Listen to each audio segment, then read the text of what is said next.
delighted to be joined by, WWE legend and podcast extraordinaire, Lilian Garcia these days. Man, it's such a thrill for us to have you here on Talk Wrestling, on Talk Sport too. Lilian, first things first in this crazy world, how are you doing? I'm doing okay. You said it. Anybody who's like, I'm great. I have no idea what year they're living in, right?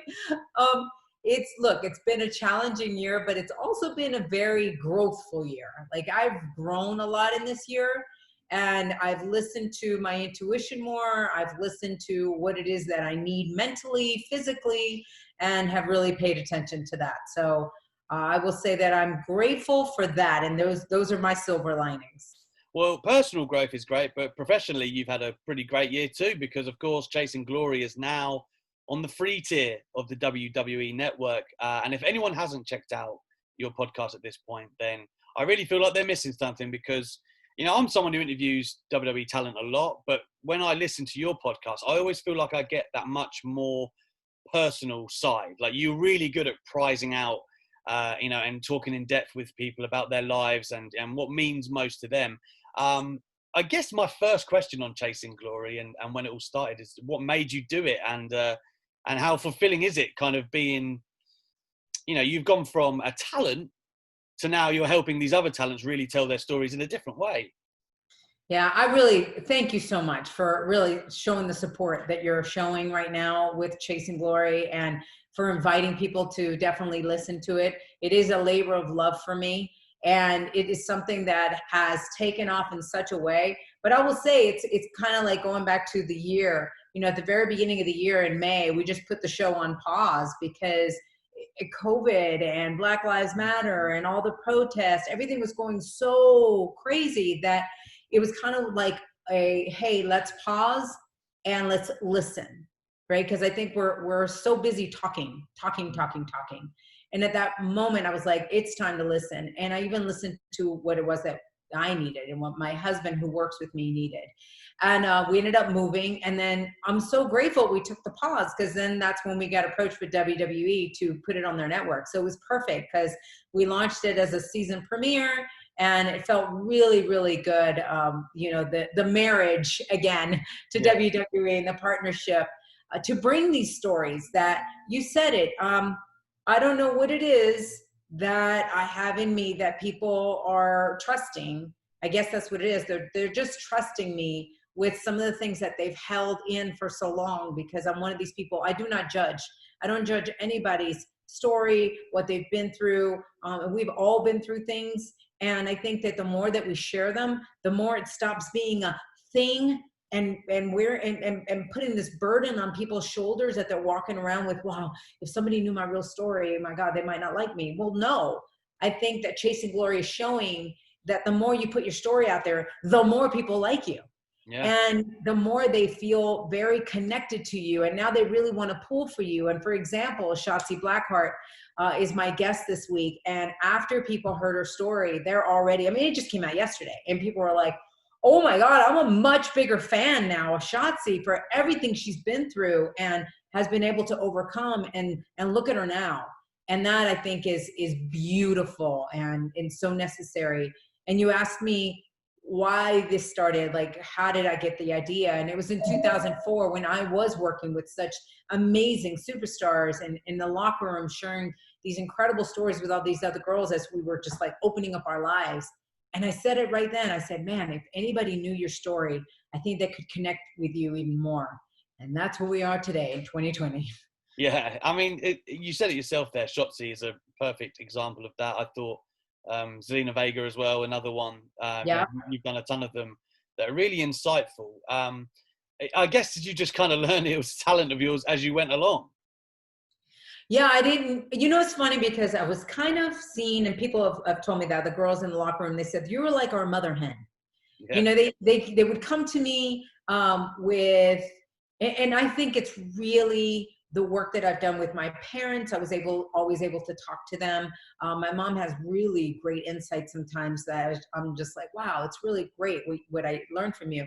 And then when I took the break from WWE in 2009 for 2 years before I came back, I did some really deep diving into personal development. And I was like, it is time for me to figure out what's going on that I can't get to what I want in my life and what's stopping me. And definitely dealing with the years of being bullied, that I was bullied when I went to school, when I came from Spain to the US.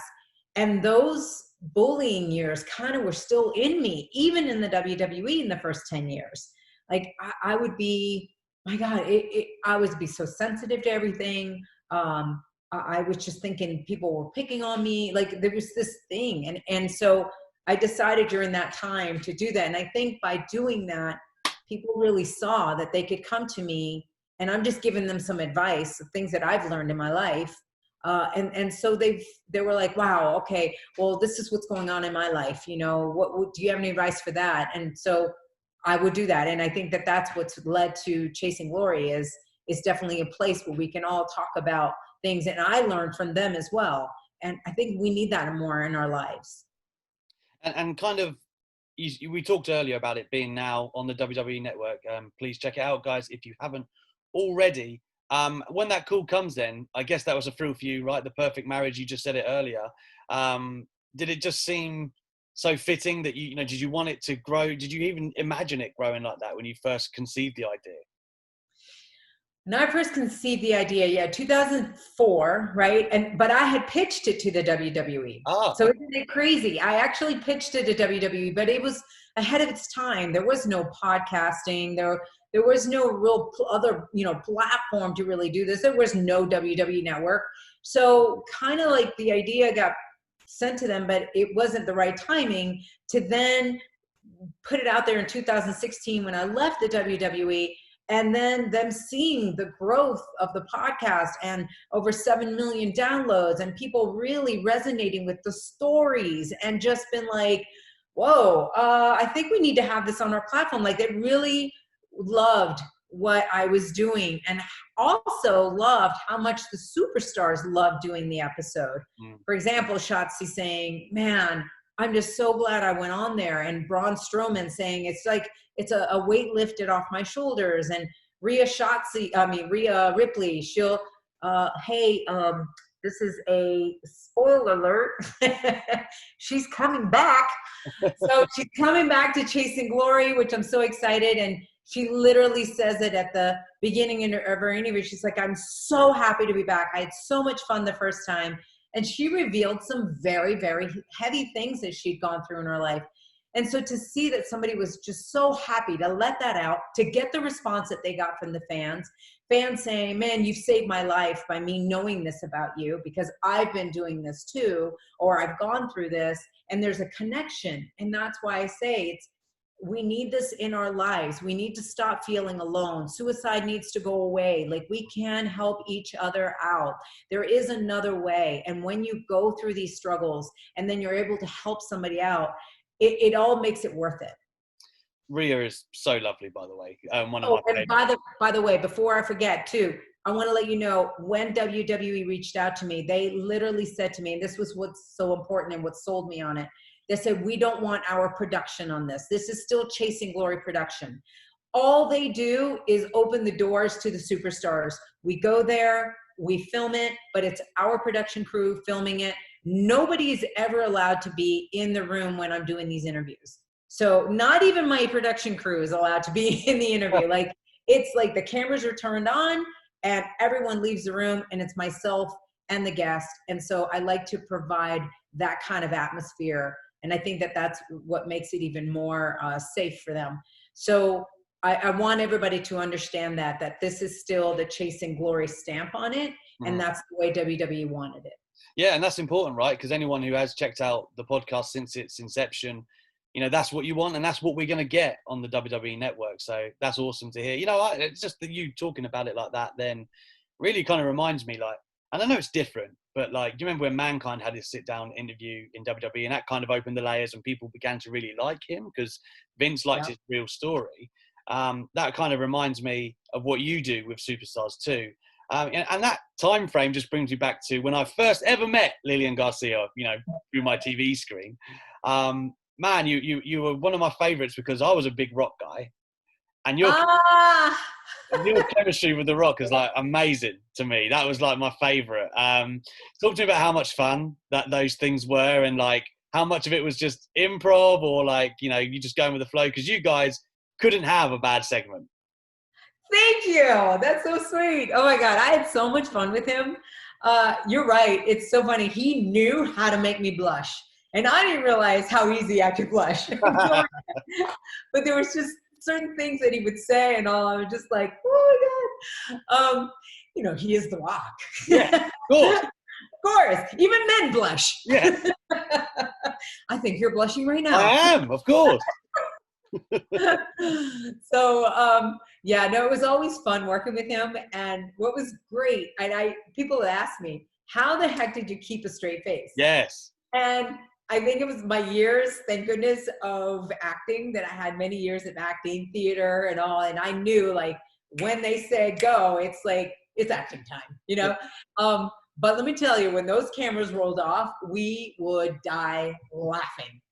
It was so funny. And I look back, you know, to those interviews, and they're just great memories. And that's what I love, is being able to have great memories from not only working with him, but so many others.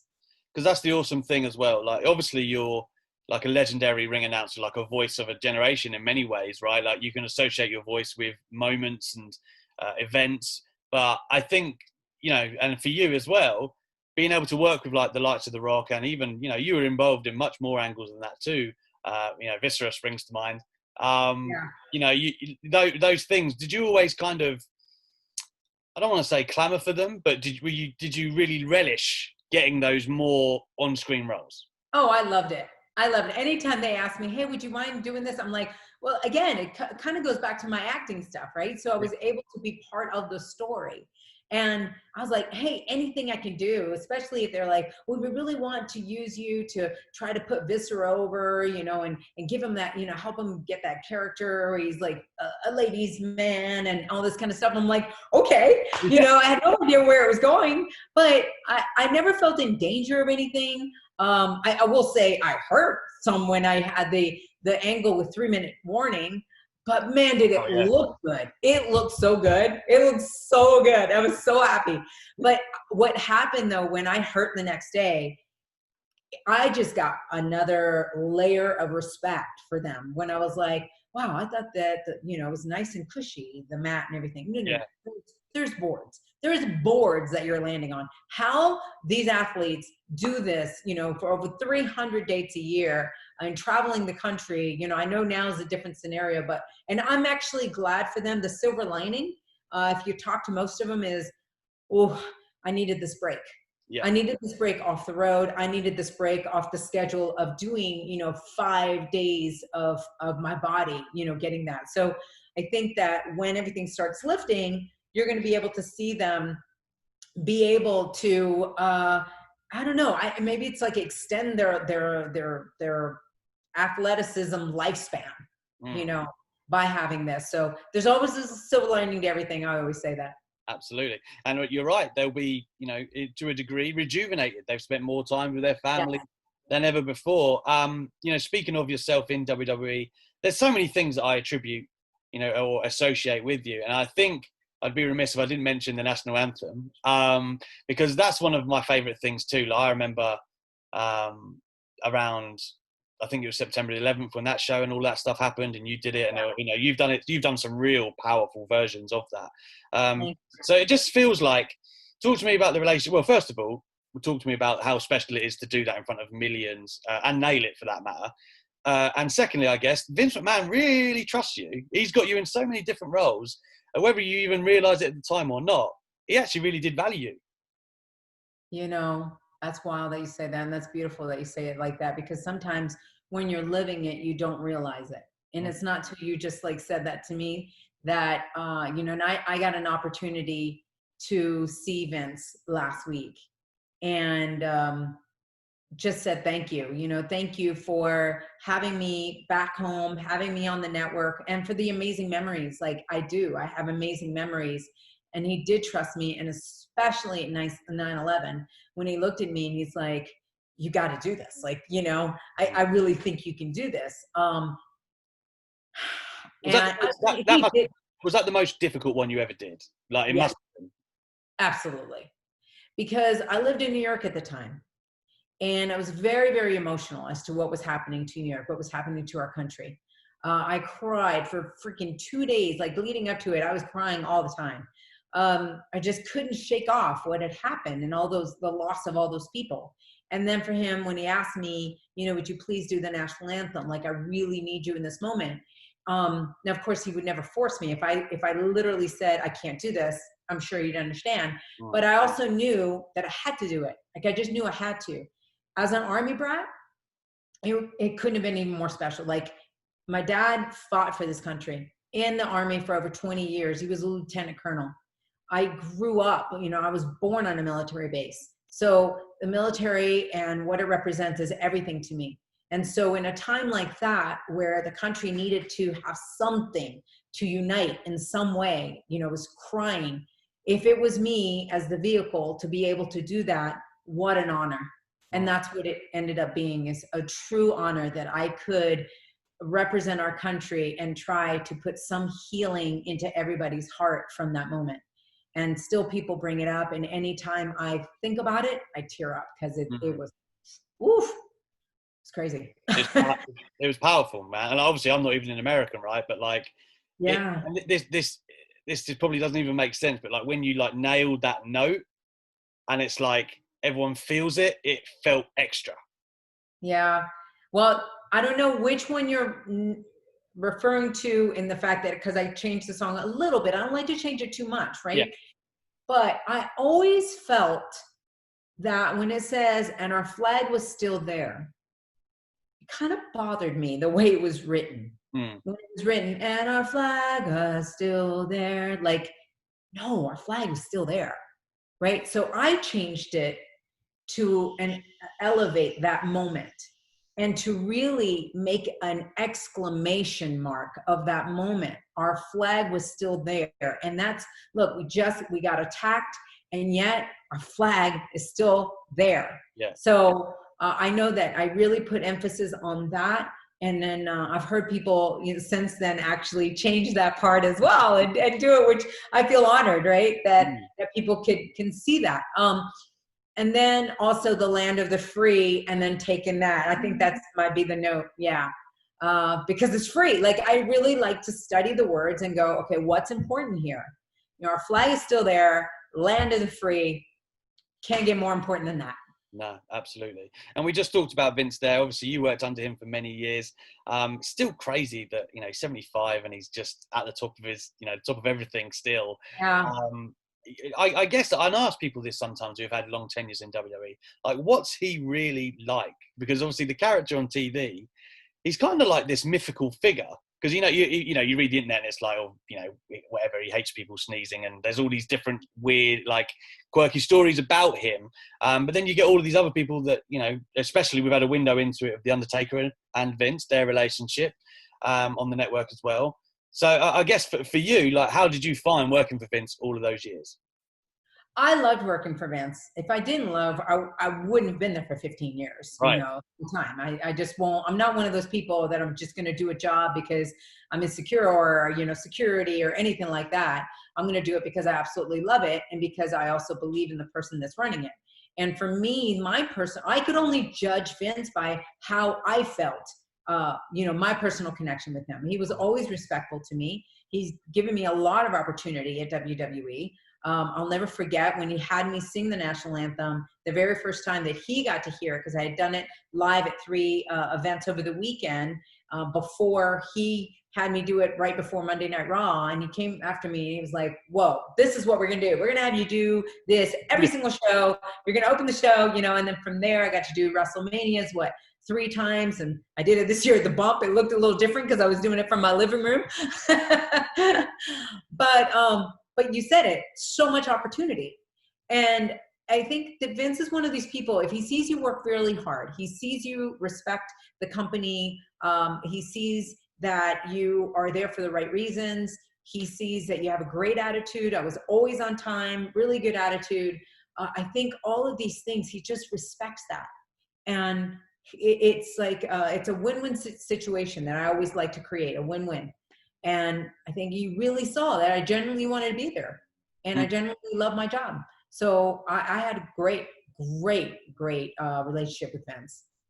And I think you were talking about this earlier, like how people see you as maybe the mother hen in WWE and whatnot. And I thought it was cool that you were you've been involved in, the Raw 25 thing was one, but also Mae Young Classic, Evolution, really important milestones for women. The Battle Royal at WrestleMania as well, right?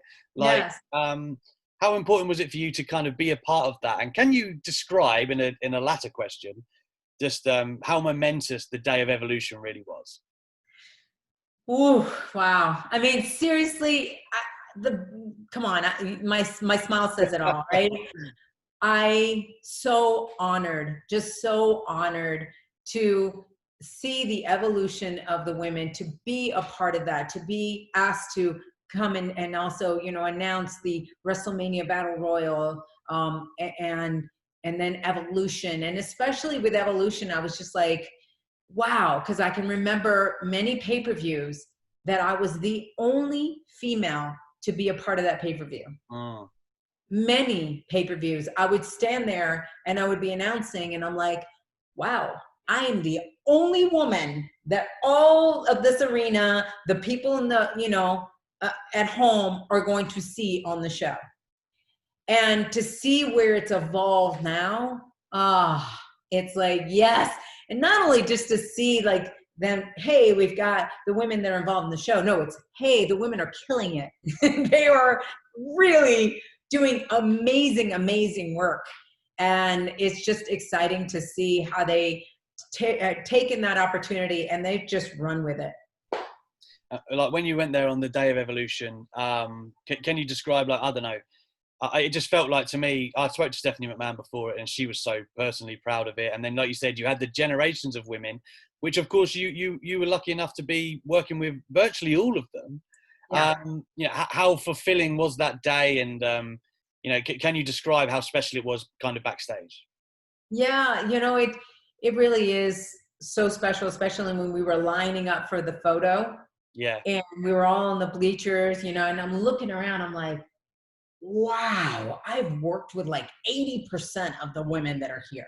I mean, no one else could really say that, and I was just floored as to what I've seen from when I got there, China, Jackie, Ivory, to then the evolution of Lita and Molly, and you had Tori, and you had, of course, Trish Stratus, to then Gail Kim and Victoria, to then all of a sudden you got Melina and Michelle McCool and Eve Torres, and the list goes on to then, Becky and Sasha and Charlotte. And it's like, I've gotten to work with all of these amazing women throughout the years. It's incredible. And I say, it's like, women have been fighting for this from the very beginning. It even goes to May and Moolah. It didn't just start with the evolution here. It just happened that finally the fans were able to speak up and say, we want to give the divas a chance. And the WWE listened, and not only did they get the chance, but they ran with it and proved that, yeah, they deserve a spot here. Absolutely, and they've been killing it ever since. Much like yourself, Lilian, with Chasing Glory. I can't say enough good things about the podcast. I'm delighted to see it make its way to the network, and I hope that everyone listening or watching this certainly makes the effort to go and check it out as well. I'd like to thank you so much for joining us here on TalkSport. It's been a real thrill for me to get the chance to speak to you, so I'd love to do it again sometime. Thank you so much. Oh, you're so great. I would love to do this for sure again. And thank you to you and all your listeners. Really appreciate the support, and more than anything, support Chasing Glory, because it does highlight the superstars, and you get to hear their stories in such a different way that, trust me, next time you see them go through those curtains to perform, you're going to be looking at them in a different way and in a much more connected way. And I think that's what's so important. I couldn't agree more. Thank you so much, Lilian. Take care of yourself. You too.